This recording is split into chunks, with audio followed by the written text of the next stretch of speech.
أعوذ بالله من الشيطان الرجيم بسم الله الرحمن الرحيم ربي زدني علما ربي يسر ولا تعسر وتمم بالخير صدق الله العلي العظيم সুপ্রিয় দর্শক শ্রোতা বন্ধুরা, দেশে প্রবাসী পৃথিবীর বিভিন্ন প্রান্ত থেকে যারা ইউটিউবের মাধ্যমে আমার আজকের আলোচনাটি শুনছেন তাদের প্রত্যেককে ইসলামিক সম্ভাষণ রীতিতে স্বাগত জানাচ্ছি। আসসালামু আলাইকুম ওয়া রাহমাতুল্লাহি ওয়া বারাকাতুহু।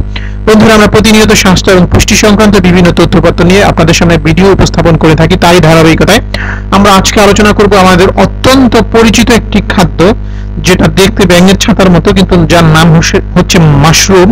সেই মাশরুমের পুষ্টিগুণ এবং এটার শারীরিক কি কি উপকারিতা রয়েছে সে বিষয়ে সংক্ষিপ্ত আলোচনা। চলুন শোনা যাক। আসলে মাশরুম অত্যন্ত স্বাস্থ্যকর ও সুস্বাদু খাবার হলো আমাদের অনেকের তা অজানা। আমাদের দেহের ক্ষতিকারক ব্যাকটেরিয়া ও ভাইরাস দমনে এর জুড়ি নেই। নিরামিষ ভোজীদের জন্য মাশরুম একটা মজাদার খাবার। পাশাপাশি তা pasta, omelette, beef role, chicken sandwich কিংবা ফিশ ফ্রাইয়ের ব্যবহার করলে স্বাদের সঙ্গে বাড়ে খাবারের পুষ্টিগুণও।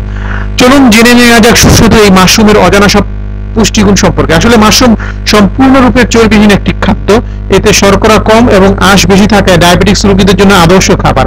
মাশরুমে আছে শরীরের কোলেস্টেরল কমানোর অন্যতম উপাদান ইরিটাডেটিন, লোভাস্টোনিন এবং এনটাডেনিন।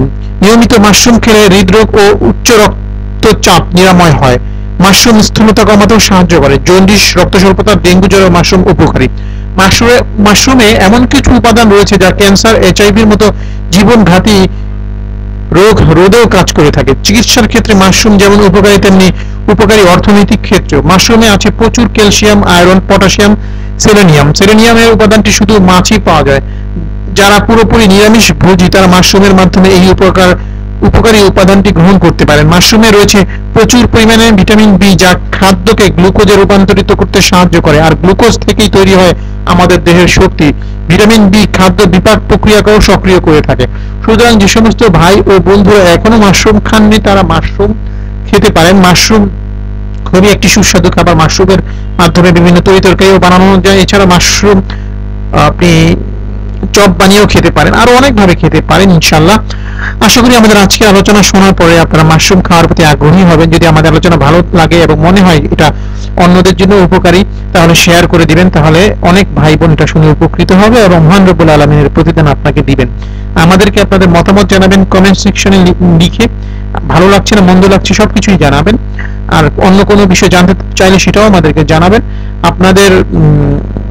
আমাদের চ্যানেলটা অবশ্যই সাবস্ক্রাইব করবেন, না হলে আমাদের পরবর্তী আলোচনাগুলো অটোমেটিক কিভাবে পাবেন। আর আপনারা আমাদেরকে লাইক দিয়ে উৎসাহিত করবেন। তো এই কথাই থাকলো, আমাদেরকে মতামত জানাবেন, চ্যানেলটা সাবস্ক্রাইব করবেন, লাইক দিয়ে উৎসাহিত করবেন এবং অবশ্যই শেয়ার করে দিবেন। এই চারটা কাজ আপনারা বেশি বেশি করে করুন, আমরা বেশি বেশি করে ভিডিও আপলোড করি। তো আজকে পর্যন্তই। ভালো থাকুন, সুস্থ থাকুন, সত্য এবং সুন্দরের সাথেই থাকুন। আল্লাহ আপনাদের এবং আমাদেরকে সবাইকে সাফল্যময় জীবন দান করুন এই প্রত্যাশায় বিদায় নিচ্ছি। আসসালামু আলাইকুম ওয়া রাহমাতুল্লাহি ওয়া বারাকাতুহু। আল্লাহ হাফেজ।